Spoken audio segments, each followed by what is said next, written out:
Assalamualaikum warahmatullahi wabarakatuh. Alhamdulillahi rabbil alamin. Wassalatu wassalamu ala ashrafil anbiya wal mursalin Sayyidina Muhammad wa ala alihi wa sahbihi ajma'in. Bishrah li sadri wa yassir li amri wa hlul 'uqdatam min lisani yafqahu qawli. Allahumma faqihna fid din. Allahumma 'allimna mimma jahilna wa dhakkirna ma nasina. Allahumma faqihna fid din wa qur rabbi zidni ilma, amma ba'd. Alhamdulillah, alhamdulillah. Tuan-tuan, puan-puan semua yang menonton FB Live Surau An-Nur Bandar Puteri Kelang pada malam ni, alhamdulillah, syukur kita kehadrat Allah Subhanahu wa taala kerana dengan limpah taufik hidayah inayah daripada Allah, pada malam ini dapat sama-sama kita menunaikan salat fardu maghrib, sama ada kita salat di rumah ataupun kita salat di surau masjid, di mana sahaja. Kita bersyukur pada Allah Subhanahu wa taala. Dan juga alhamdulillah pada malam ni kita dapat menyambung kuliah bulanan kita, yang mana selepas hari raya Aidilfitri ni kita dapat sambung kuliah bulanan kita menggunakan kitab tafsiran ayat-ayat Ya Ayyuhalladzina Amanu.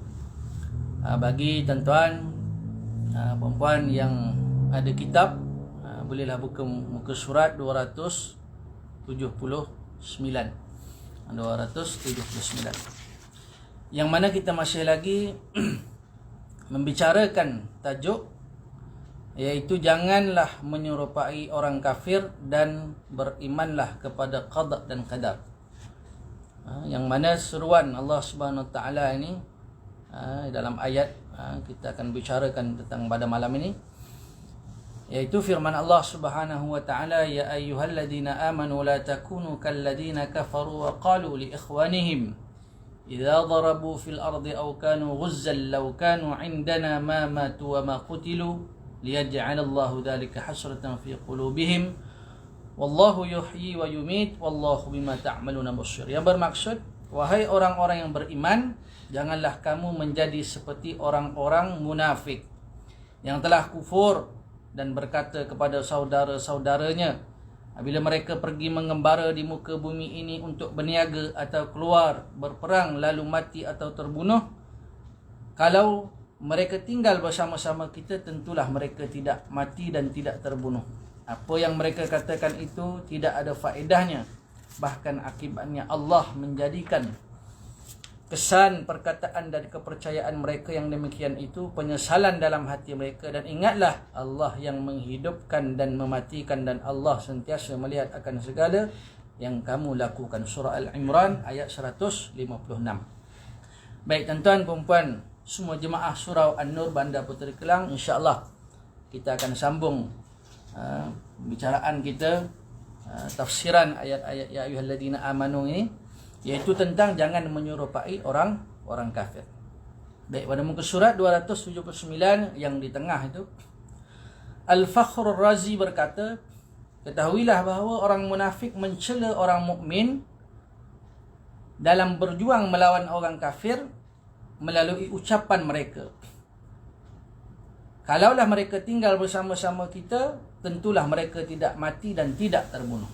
Baik, golongan munafikin ini, golongan munafik bila mana kaum muslimin pergi berperang, di dalam peperangan Uhud, dalam peperangan Badar dan semua peperangan, golongan munafikin ini, mereka ni tak nak pergi berperang.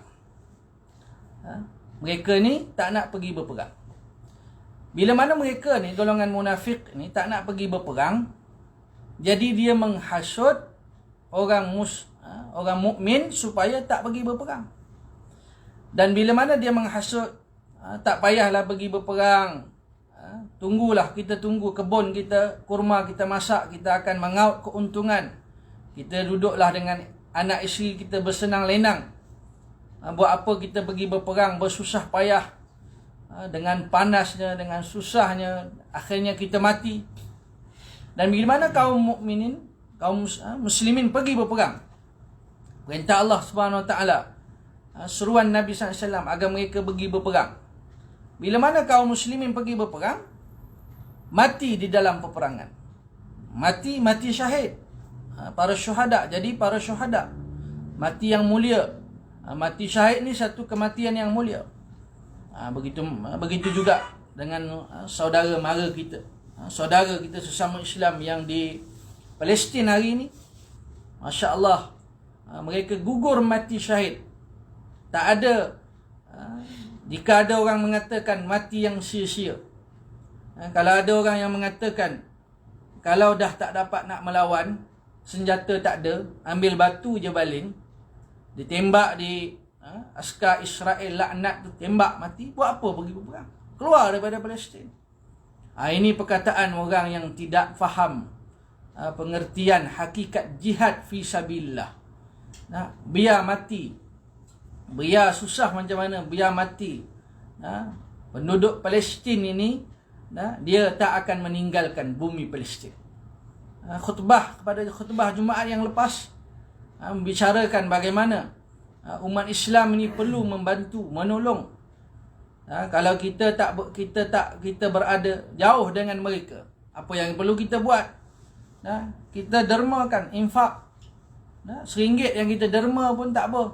Jadi maknanya kita ada derma, ataupun kita mendoakan pelbagai cara menunjukkan kita tidak reda dengan perbuatan Israel laknatullahi alaih dan juga sekutu-sekutunya.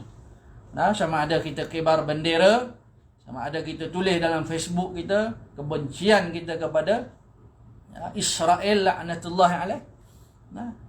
Jadi tuan-tuan, golongan munafik ini, dia kata bila mana kaum muslimin terbunuh, mati syahid dalam peperangan, dia kata, itulah kami dah cakap tak payah pergi, kan dah mati. Sedangkan tuan-tuan, mati syahid ini adalah mati yang mulia. Orang yang mati syahid ini, roh mereka berpaut, bergantung pada burung. Burung itu bawa dia masuk ke dalam syurga, melihat kenikmatan dalam syurga. Dan orang yang mati syahid ini, yang roh dia bergantung pada burung, terbang di dalam syurga ni, melihat kenikmatan yang Allah Ta'ala sediakan bagi orang yang mati syahid. Maka orang yang mati syahid ni kata, siapakah yang akan menyampaikan berita gembira ni kepada saudara dia, kawan-kawan dia yang belum lagi mati syahid?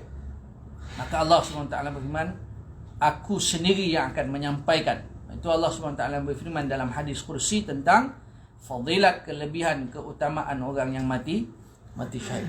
Baik. Jadi golongan munafik ni kata, kan kami dah cakap tak payah pergi berperang, kan dah mati. Kalau tak pergi berperang, duduk dengan kami, duduk di rumah, tak payah susah-susah, tak mati. Baik. Lalu ketika sebahagian orang mukminin ditimpa kemalangan dan kegagalan dalam berjihad sebagaimana yang terjadi pada perang Uhud, semoga Allah SWT mengampunkan mereka dengan anugerahnya. Tuan-tuan, di dalam peperangan Uhud, umat Islam kalah. Dalam peperangan Badar, umat Islam menang. Peperangan pertama, peperangan Badar, berlaku pada bulan Ramadan. Ketika mana berpuasa itu, umat Islam berperang. Di dalam peperangan Badar, umat Islam mendapat kemenangan. Tetapi dalam peperangan Uhud, umat Islam kalah. Disebabkan ada sebahagian umat Islam yang tidak mengikut arahan baginda Rasulullah sallallahu alaihi wasallam. Ringkasnya, tuan-tuan, perempuan semua yang menonton FB Live pada malam ini, kekalahan di dalam peperangan Uhud ni, iaitu disebabkan para sahabat yang Nabi SAW perintahkan agar berada di atas gunung, pemanah ni, maknanya askar pemanah kena berada di situ, tak boleh tinggal, apa pun terjadi tak boleh tinggal, berada di bukit tu, berjaga untuk siap memanah. Tapi oleh kerana mereka nakkan harta ghanimah, harta rampasan, mereka tinggalkan tempat. Sepatutnya mereka berada di situ untuk mereka memanah, mereka tinggalkan. Ringkasnya tuan-tuan, kalah dalam peperangan peperangan Uhud. Maka bila mana kalah, golongan munafik kata, tengok kami dah cakap dah tak payah pergi berperang, nak juga pergi, dah mati dah. Ya. Maka disebutkan dalam suruhan ini apa yang menunjukkan larangan kepada orang mukminin berkata seperti ucapan orang munafik tersebut. Jadi orang mukmin, orang muslimin, dia tak boleh mengikut kata-kata yang diungkapkan oleh golongan munafik. Kita ni orang mukmin, kita ni orang Islam. Kalau golongan munafik kata, buat apa susah-susah pergi berperang, berjihad kat Palestin tu buat apa? Keluarlah daripada Palestin, pergi kat negara lain. Senjata pun tak ada. Baling batu je, batu dengan machine gun tu, dengan pistol tu mana boleh lawan? Setakat isi minyak tanam, minyak petrol dalam botol, baling. Dah mati dah. Jadi orang Islam tak boleh mengikut, tak boleh menyerupai, tak boleh sama perkataan mereka dengan golongan munafikin. Munafik dengan muslimin, mukminin tak sama. Jadi orang muslim, mukmin tak boleh ikut, tak boleh percaya, tak boleh terpedaya, tak boleh terpengaruh dengan perkataan golongan munafikin. Baik. Dalam suruhan ini Allah SWT berfirman, wahai orang-orang yang beriman, janganlah kamu semua katakan seperti yang ingin keluar untuk berjihad, seandainya engkau tidak keluar untuk berjihad, maka engkau tidak akan mati atau terbunuh. Ini disebabkan sesungguhnya Allah Ta'ala yang menghidupkan dan mematikan. Kenapa tuan-tuan? Yang menghidupkan itu adalah Allah. Yuhyi wa yumit. Yuhyi yang menghidupkan, wa yumit yang mematikan. Jadi tuan-tuan, ajal seseorang itu di dalam ketentuan takdir Allah SWT. Ajal seseorang itu tuan-tuan bukan bermaksud contoh tuan-tuan, Allah Ta'ala yang menghidupkan, Allah Ta'ala mematikan, dan sesiapa pun yang ditentukan panjang umurnya. Kalau seseorang itu Allah Ta'ala telah takdirkan, ketika mana tuan-tuan kita dalam rahim ibu kita ni, ketika mana ditiupkan roh, proses kejadian manusia tu, insan ini, proses kejadian daripada bermulanya air mani kemudian menjadi segumpal darah, kemudian maknanya jadi manusia ni telah ditulis bikatbi rizqihi wa ajalihi wa amali syaqiyun aw sa'idun. Ajal dia, rezeki dia, syaqiyun sama ada dia ini celaka, aw sa'idun ataupun dia ini bahagia, dah ditulis. Jadi sesiapa pun yang ditentukan panjang umurnya, maka dia tidak akan terbunuh dalam medan jihad. Ada tak para sahabat Nabi SAW atau umat Islam yang pergi berperang yang tak mati? Ada? Maknanya yang pergi berperang contohnya berapa ratus orang, berapa ribu orang pergi berperang, bukan semuanya mati. Maksudnya kematian seseorang itu bukan bermaksud kalau 100,000 orang pergi berperang, 1,000 orang mati, tak ada seorang pun hidup. Ada je yang pergi berjihad di jalan Allah, melawan dengan orang kafir, orang musyrik, lawan, terbunuhlah berapa puluh orang, 70 orang contohnya terbunuh. Dalam peperangan Uhud, 70 orang terbunuh. Lebih kurang 70 orang terbunuh. Yang selebihnya hidup. Jadi tuan-tuan, kalau seseorang itu umur dia panjang, ajal dia bukan ketika mana dia pergi berperang tu. Ajal dia ni selepas dia balik dari perang, dia hidup lagi beberapa tahun, kemudian akhirnya dia akan mati. Maknanya kalau seseorang itu Allah Ta'ala panjangkan umur dia, dia pergi berperang, dia selamat, dia tak mati. Yang mati gugur syahid itu memang telah sampai ajal dia. Dan sesiapa pun yang ditentukan mati, maka tidak akan panjang umurnya meskipun dia tidak berjihad. Baik. Ada orang dia tak pergi berjihad. Mati dia dalam apa cara dia mati? Cara dia mati, dia tidak ditetak, dia tidak ditembak, dia tidak dibunuh, dia tidak ditombak, dia tidak dipanah oleh musuh. Tapi mati dia boleh jadi dia kemalangan, boleh jadi dia sakit jantung, boleh jadi maknanya ada saja kematian tu. Jadi tuan-tuan yang dimuliakan oleh Allah Subhanahu Wa Taala, golongan munafik mereka ini golongan yang bila mana dia kata kalau kita ni tak nak mati, kita jangan pergi berjihad. Ini adalah kepercayaan, keyakinan yang salah. Keyakinan yang benar apa? Pergi berjihad lawan dengan orang kafir, kalau Allah Ta'ala panjangkan umur, tak akan mati, balik selamat. Kalau umur tak panjang, tak pergi berjihad, mati sebab apa? Mati disebabkan lain. Bukan mati dalam medan peperangan, bukan mati dalam berjihad. Mati, kematian, macam-macam keadaan, pelbagai keadaan orang boleh mati. Aksiden ke, sakit jantung ke, macam-macam tuan-tuan, pingsan ke dan sebagainya.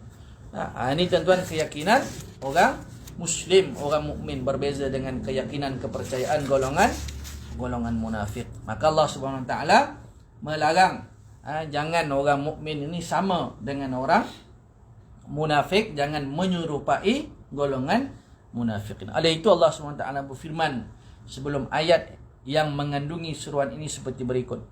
Allah Ta'ala berfirman dalam surah Al-Imran ayat 154. Thumma anzala alaikum min ba'dil ghammi amanatan nu'asa. Kemudian sesudah kamu mengalami kejadian yang mendukacitakan itu, Allah menurunkan kepada kamu satu perasaan aman tenteram, iaitu rasa mengantuk. Tuan-tuan, dalam peperangan Uhud ini, setelah mana umat Islam kalah dalam peperangan Uhud, berapa ramai yang terbunuh ketika mana dalam peperangan Uhud ni, dalam peperangan Uhud berpuluh umat Islam jumlah yang terbunuh, mati syahid ini. Maka bila mana kalah ni, umat Islam duka cita, umat Islam sedih. Maka Allah Subhanahu Wa Taala turunkan apa? Anzala alaikum min ba'dil ghammi amanatan nu'asa. Allah Subhanahu Wa Taala turunkan kepada umat Islam iaitu perasaan tenteram dan juga rasa mengantuk. Mengantuk ni tuan-tuan satu nikmat daripada Allah Subhanahu Wa Taala. Bila mana umat Islam selepas mana mereka kalah dalam peperangan Uhud ni, Allah Ta'ala jadikan mereka ni mengantuk. Mereka yang pegang pedang jatuh, kemudian ambil balik, pedang jatuh, kemudian ambil balik. Dan juga mengantuk ini juga tanda kebesaran Allah. Allah Ta'ala berfirman, wa min ayatihi, daripada sebahagian daripada tanda-tanda kebesaran Allah ni, manamukum bil-laili wan-nahar. Tidurnya kita itu bil-laili, di malam, wan-nahar, dan juga siang.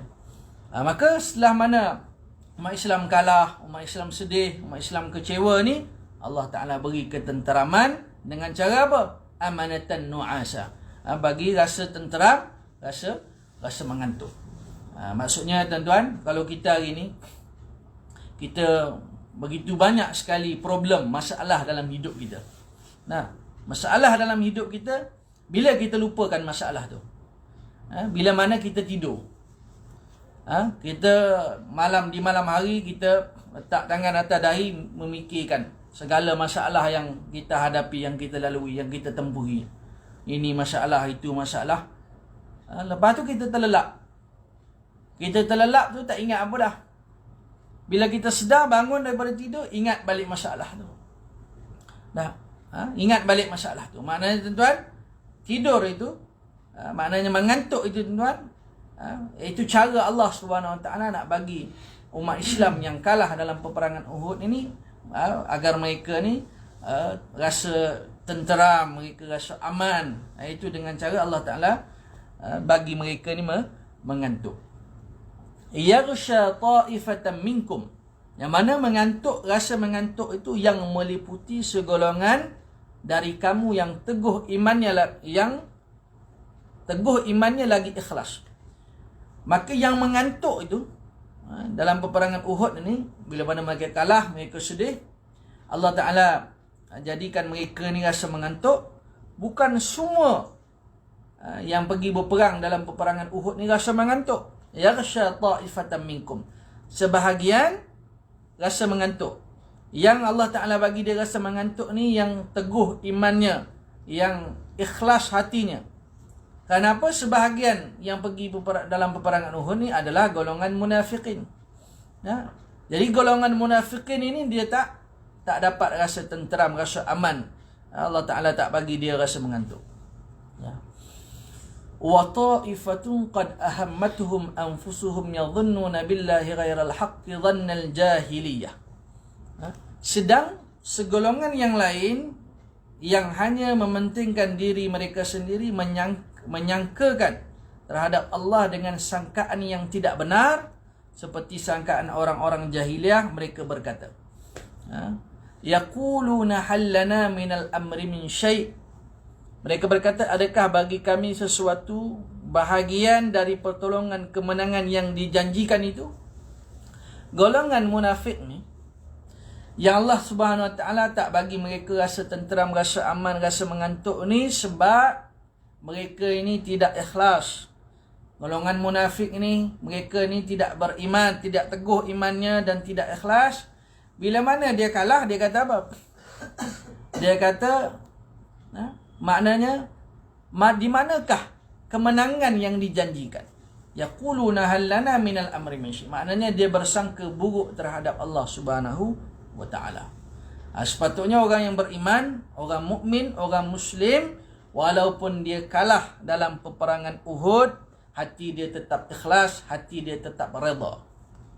Orang munafik dia tak redha. Bila mana dia kalah, dia kata apa? Bila mana dia kalah, dia bersangka buruk terhadap Allah Subhanahu Wa Taala.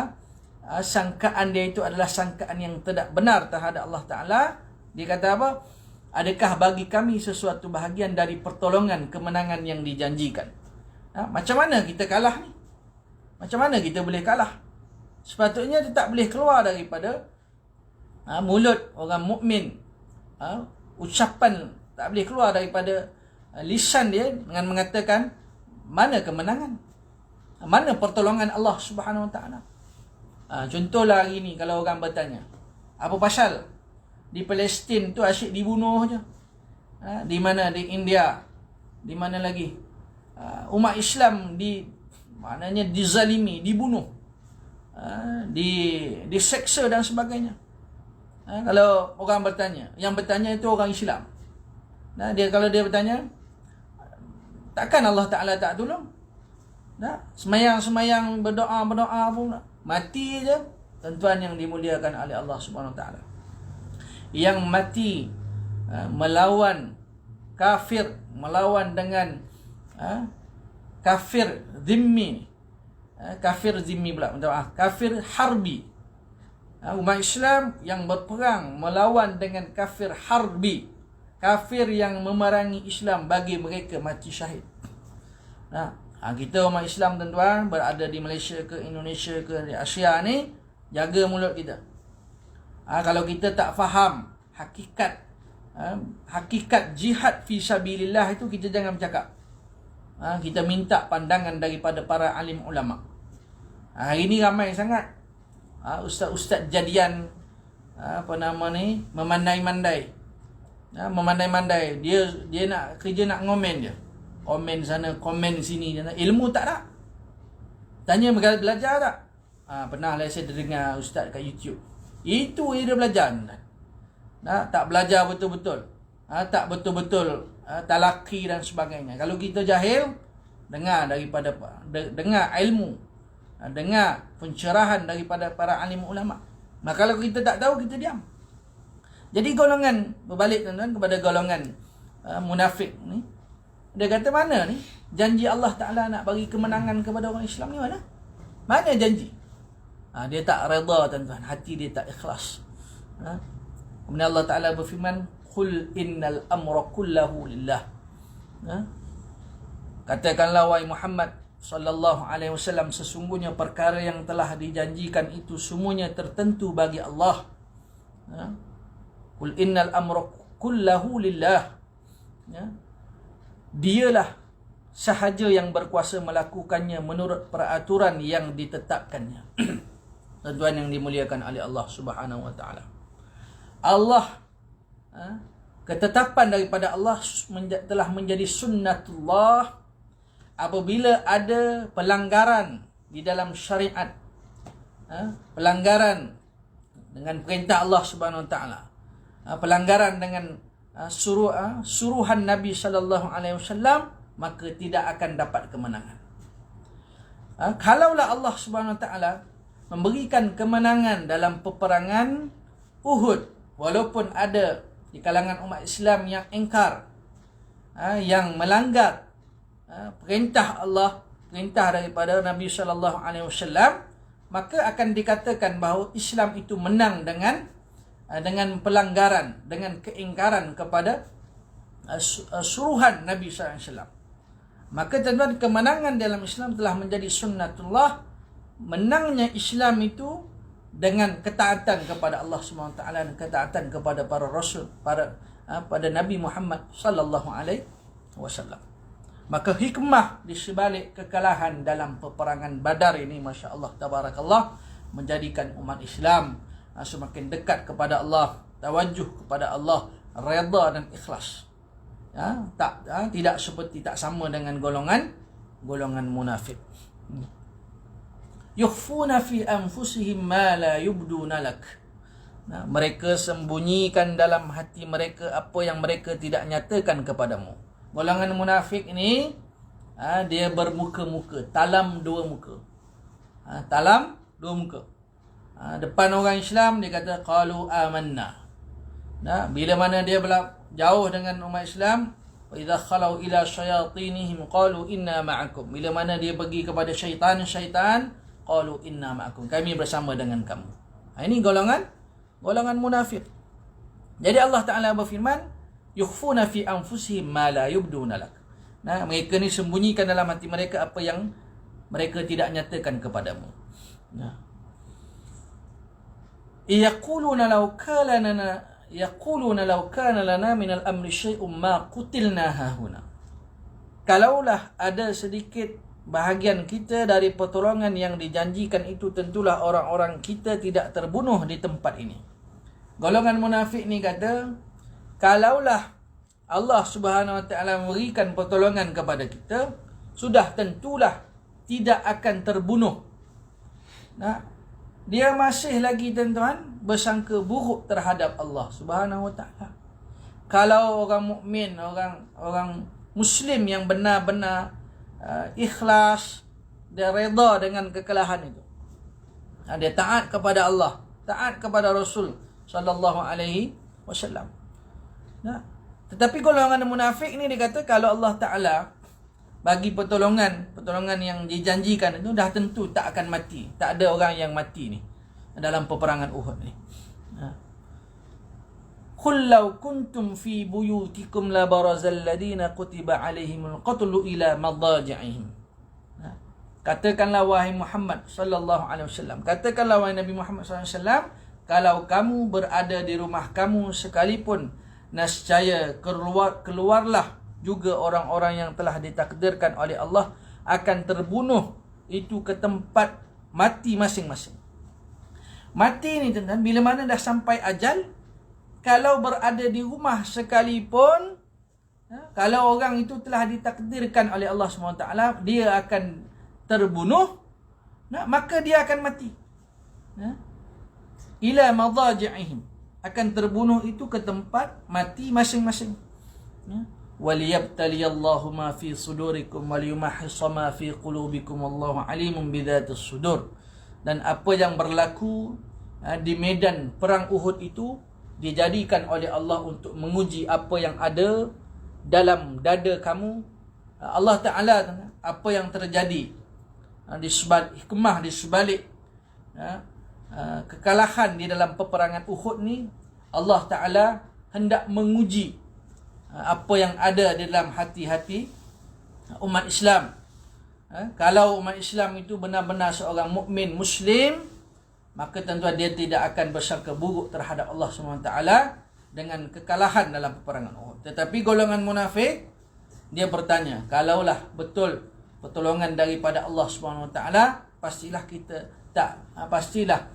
di kalangan kita tak akan terbunuh dalam peperangan Uhud. Dan untuk membersihkan apa yang ada di dalam hati kamu, dan ingatlah Allah sentiasa mengetahui akan segala isi hati yang ada dalam dada. Surah Al-Imran ayat 154. Baik. Seterusnya Allah Ta'ala berfirman, وَمَا كَانَ لِنَفْسٍ أَن تَمُوتَ إِلَّا بِإِذْنِ اللَّهِ كِتَابًا مُؤَجَّلًا وَمَنْ يُرِدْ ثَوَابَ الدُّنْيَا نُؤْتِهِ مِنْهَا وَمَنْ يُرِدْ ثَوَابَ الْآخِرَةِ نُؤْتِهِ مِنْهَا وَسَنَجْزِي الشَّاكِرِينَ. Yang bermaksud, dan tiap-tiap makhluk yang bernyawa tidak akan mati melainkan dengan izin Allah. Nah, setiap makhluk yang berjawa ni dia tidak akan mati melainkan dengan izin Allah Subhanahu Wa Taala, iaitu sesuatu ketetapan ajal. Kitaban muajjala. Semua manusia, seluruh makhluk ini di atas muka bumi Allah Taala ni, di lautan, di daratan, semua ni telah ada ajal mereka. Telah ditetapkan ajal mereka. Lambat ataupun cepat sahaja. Semua kita akan mati. Seluruh makhluk akan mati sampai masa dia mati. Wa may yurid thawabad dunya nu'tihi minha. Dan dengan yang demikian, sesiapa yang mengkehendaki balasan dunia, kami berikan bahagiannya dari balasan dunia itu. Siapa nakkan dunia, Allah Ta'ala bagikan dunia. Wa may yurid thawabal akhirati nu'tihi minha. Dan sesiapa yang mengkehendaki balasan akhirat, kami berikan kepadanya dari balasan akhirat itu. Wasanajzi syakirin, dan kami pula akan beri balasan pahala kepada orang-orang yang bersyukur kepada Allah Subhanahu Wa Taala. Baik, ajal telah ditetapkan dan ditentukan. Kata pengarang, saudaraku tercinta, kata muallif, saudaraku tercinta, ketahuilah bahawa seruan yang diberkati ini menjelaskan tentang hakikat keimanan yang agung, iaitu redha terhadap qada dan qadar Allah Subhanahu Wa Taala. Baik, golongan munafikin ni, masalah dia tidak redha dengan takdir dan qadar daripada Allah Subhanahu Wa Taala. Sebab itu bila mana mereka kalah dalam peperangan Uhud, ada yang terbunuh, maka dia sibuk tanya, mana pertolongan Allah? Kalau Allah Ta'ala beri pertolongan kepada kita, tentulah tak akan mati di kalangan kita. Dia bersangka buruk terhadap Allah. Sedangkan walaupun mereka kalah, mereka tetap ikhlas, mereka tetap redha dengan takdir yang telah ditentukan oleh Allah Subhanahu Wa Ta'ala. Maknanya redha dengan qada dan qadar Allah Subhanahu Wa Ta'ala. Sesungguhnya manusia jika melakukan perjalanan untuk berniaga atau melakukan pekerjaan lainnya untuk keluar untuk berjihad di jalan Allah Ta'ala, kemudian dia dimatikan oleh Allah SWT atau terbunuh dalam peperangan, maka ketahuilah, wahai setiap mukmin, bahawa dia mati sesuai dengan ajal yang ditentukan untuknya, atau terbunuh sesuai dengan ajal yang telah ditentukan untuknya. Ajalnya tidak akan berkurang sedikit pun. Dengan demikian, ajal yang ditentukan itu hanyalah satu yang pasti. Tidak menerima tambahan dan pengurangan inilah mazhab yang dianuti oleh ahli sunnah wal jamaah, dengan berdasarkan firman Allah Subhanahu Wa Ta'ala yang berbunyi, walikulli ummatin ajalun fa idza jaa ajaluhum la yasta'khiruna sa'atan wa la yastaqdimun. Yang bermaksud, dan setiap umat ada tempoh, maka bila datang tempohnya tidak akan dapat dikemudiankan walaupun sesaat pun, dan tidak dapat mereka dahulukan. Surah Al-A'raf ayat 34. Baik, tuan-tuan yang dimuliakan oleh Allah Subhanahu Wa Ta'ala, saya rasa cukuplah tuan-tuan kuliah Maghrib FB live kita pada malam ni. Cukuplah sekadar itu perkongsian kuliah Maghrib kita pada malam ni, yang mana yang baik itu datang daripada Allah SWT, salah silap datang daripada kekurangan kejahilan diri saya. Dan sebelum saya tutup, saya minta saya ucapkan terima kasih kepada seluruh saf kepimpinan Surau An-Nur Bandar Puteri Kelang, Saya minta maaf jika ada kesilapan, salah kata dan sebagainya. Wallahu alam. Aqulu qawli hadza wa astaghfirullah al-azim wa li wa lakum. Assalamualaikum warahmatullahi taala wabarakatuh.